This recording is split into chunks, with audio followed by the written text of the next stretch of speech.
रात का समय था। जंगल में सभी जानवर सो रहे थे। बकरी बड़े आराम से सोई हुई थी। तभी उसके कान में किसी के खर्राटे की आवाज आती है, जिससे उसकी नींद खुल जाती है। अरे नहीं, फिर वही आवाज। मेरा हाल तो बेहाल हो गया है। देखती हूँ कौन है, अभी बताती हूँ इससे। बकरी बाहर निकल के देखती है कि आज भी गधा जोर जोर से खर्राटे लेके सो रहा था।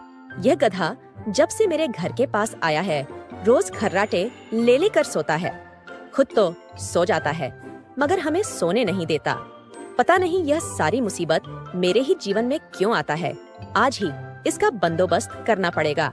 अगली सुबह जब गधा उठा तो कुछ जानवर किसी बात को लेकर चर्चा कर रहे थे। क्या हुआ दोस्तों, तुम सब यूं इकट्ठा होकर कहाँ जा रहे हो और तुम किस बारे में बात कर रहे हो, जरा मुझे भी बताओ। अरे भाई, जंगल में चोरी हुई है। चोर ने सीधे महारानी के घर में डाका मारा है और उनकी बेशकीमती गहने को चुरा ले गया, लेकिन उसका कहीं अता पता नहीं है। हम सब उनके पास जा रहे हैं। चलो चलो, आखिर देखते हैं कौन चोर है।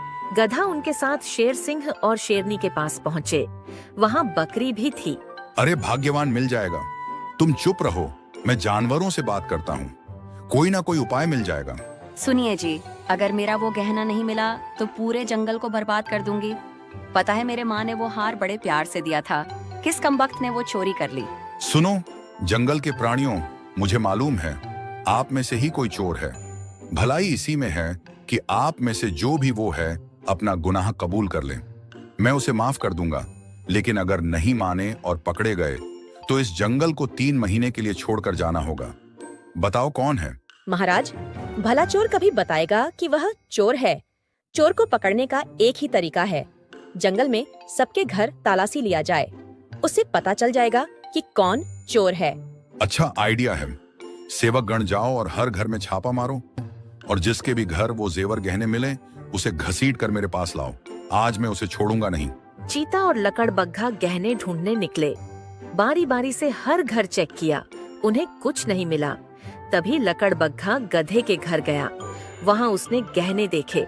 तुरंत शेर के पास पहुँचा। महाराज, यह रहा आपका बेशकीमती हार।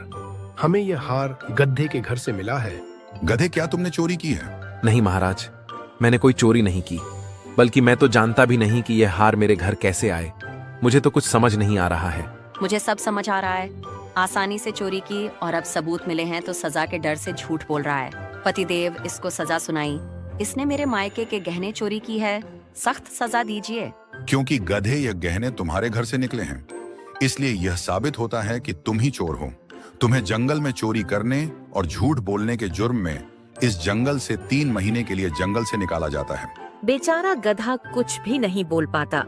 उसे बहुत शर्मिंदा महसूस होता है और वहाँ से चला जाता है। कुछ दिनों बाद, अरे वाह, कितनी सुकून भरी रात गुजर रही है। गधे के घर में हार डालने का तरीका अच्छा था। काश उसे जीवन भर उसे जंगल से बाहर रहने की सजा मिल जाती। 3 महीना गुजर गया। गधा फिर जंगल में आया। जिस भी प्राणी ने मुझ पर यह गंदा इल्जाम लगाया है, मैं उसे अच्छे से सबक सिखाऊंगा। सब जानवर मुझे चोर समझते हैं, यह इल्जाम हटाना ही होगा। रात में बकरी को फिर खर्राटे की आवाज सुनाई दी। वह गुस्से में घर से बाहर निकली। अरे ये क्या, यह गधा फिर जंगल में आ गया और अब इसके खर्राटे और बढ़ गए हैं। अब तो इसे जंगल से बाहर निकालना ही होगा। बकरी शेरनी की गुफा में जाती है और फिर गहने की चोरी करके गधे के घर में छोड़ आती है। अब इस गधे की जंगल से पूरी तरह छुट्टी हो जाएगी। अगले दिन जंगल में फिर हंगामा चालू हो गया। शेरनी बिना सोचे समझे सीधे गधे के पास पहुंची। मेरे गहने फिर चोरी हुई है, मुझे तुम्हारे घर की तलाशी लेनी ही पड़ेगी। शेरनी गधे के घर छापा मारती है और गहना लेकर बाहर आती है। ये क्या है गधे, तुमने फिर चोरी की? आज से तुम्हें इस जंगल में रहने का कोई हक नहीं है। तभी एक भालू वहाँ आ पहुँचा। रुकिए महारानी, यह गधा चोर नहीं है और ना ही किसी ने जंगल में चोरी की है। मैं इस घटना के पीछे के कारण को जानता हूँ। ये क्या कहना चाहते हो? भला चोरी हुई और जंगल में कोई चोर भी नहीं है, ये क्या बात हुई? मैं समझाता हूँ। कल रात मैं दवाई इकट्ठा करने के लिए जंगल में घूमने निकला। तभी मैंने देखा कि यह बकरी एक गहना उठाकर गधे के घर में छोड़कर सो गई। लेकिन मैंने एक खास बात नोट की, यह बकरी नींद में चलती है और गहना चोरी करती है।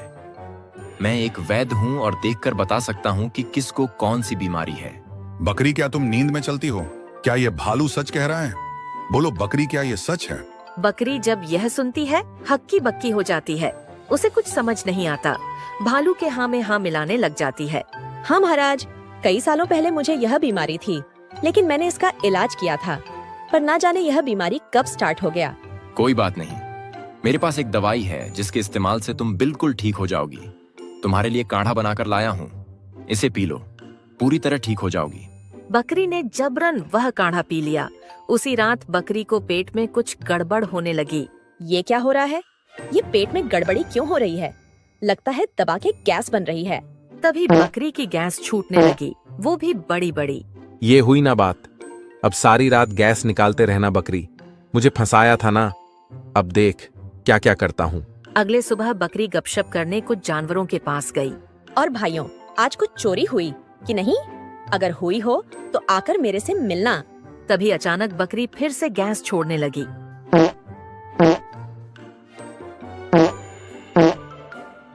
अरे ये क्या कर रही हो बकरी? इतना गैस क्यों छोड़ रही हो? कम से कम हम यहाँ हैं, इसका तो ख्याल कर लिया होता। हाँ भाई, इसके अंदर तो शर्म भी नहीं है। इतना खुला जगह है, मगर इसे यही करना है। जाओ यहाँ से जाकर पेट साफ करो। बकरी को बहुत शर्मिंदगी की महसूस हुई, क्योंकि बकरी का इस चीज पर कोई कंट्रोल नहीं था। अब हर कोई बकरी से दूरी बनाने लगा। एक दिन मेरे घर में फिर चोरी हुई है। हाय राम, जरूर वही बकरी होगी। आज उसे सबक सिखाकर ही रहूंगा। मेरे घर में भी चोरी हुई है। उसकी बीमारी तो हम पर भारी पड़ती जा रही है। चलो साथियों, उसके घर जाकर पता करते हैं कि उसने सामान कहाँ रखा है। सारे बकरी के घर पहुंचते हैं। बकरी, बाहर निकल। आज फैसला हो ही जाए, या तुम इस जंगल में रहोगी या फिर हमें ही इस जंगल को छोड़कर जाना पड़ेगा। क्या हुआ साथियों? किस बात के लिए तुम इतने नाराज दिख रहे हो? कोई घटना हुई है क्या? लो कर लो बात। जिसने चोरी की उसे ही मालूम नहीं है। बकरी, रात में चलने की बीमारी का इलाज कराओ। तुम्हें मालूम है तुमने कितने घरों में चोरी की है? मुझे तो लगता है यह बकरी नींद में चलने का कोई बहाना तैयार किया है, ताकि यह हमारी चीजें चुरा सके और सजा से भी बच जाए। साथियों, इसे जंगल से बाहर निकाल दिया जाना चाहिए। नहीं नहीं, मुझे मत निकालिए। मैंने चोरी नहीं की। मुझे नींद में चलने की कोई बीमारी नहीं है। मुझे नहीं पता यह सामान कैसे मेरे घर आ जाता है। क्या नींद के बहाने तुमने चोरी करने का धंधा खोल लिया है? मुझे लगता है यह सब मेरे गलत कर्मों का फल है। जैसा मैंने गधे के साथ किया था, वही मेरे साथ हो रहा है। गलत कर्मों के फल? और तुमने गधे के साथ क्या किया था? बकरी, साफ साफ हमें बताओ। मैं इस गधे के खर्राटों से बहुत परेशान हो गई थी। रात रात को इसके खर्राटे मुझे सोने नहीं देते थे। मैं इतना चिढ़ गई थी कि मुझे किसी भी तरह इसको मेरे घर के पास से भगाना चाहती थी। इसलिए मैंने शेरनी के गहने चुराकर इसके घर में रख दिए। मगर भालू ने ऐसा क्यों कहा कि तुम्हें रात में नींद में चलने की बीमारी है? ये सब मुझे इस गधे ने कहने बोला था। ये 3 महीना मेरे घर में रहा। मैं समझ गया कि इसमें चोरी नहीं की होगी। तब हमने असली चोर को पकड़ने के लिए यह योजना बनाई। बकरी, तुम इतनी खुदगर कैसे हो सकती हो? एक खर्राटे की वजह से किसी पर इतना गंदा इल्जाम लगाकर उसे जंगल से बाहर करने की योजना बहुत गलत है। इसकी सजा मिलेगी। गधा तुम्हें सजा सुनाएगा। बोलो गधे, क्या सजा दोगे? कुछ भी नहीं। मैं इसे कोई सजा नहीं सुनाऊंगा, बल्कि मैं अपने खर्राटे का इलाज करवाऊंगा। मेरी वजह से ही बकरी ठीक से सो नहीं पा रही थी और उसने यह सब किया। कहीं ना कहीं मैं भी इसका कारण हूं। मुझे माफ कर दो गधे। मेरी वजह से तुम्हारी बहुत बेइज्जती हुई। सब तुम्हें चोर समझने लगे और सजा भी सुनाई गई, मगर तुमने मुझे माफ कर दिया। तुम्हारा बहुत बहुत शुक्रिया। गधे, मुझे माफ करना। मेरी वजह से आपको सजा मिल गई। कोई बात नहीं महारानी, ये सब तब तो इत्तेफाक से हुआ। इसमें किसी की गलती नहीं। अब हम सब मिलकर रहेंगे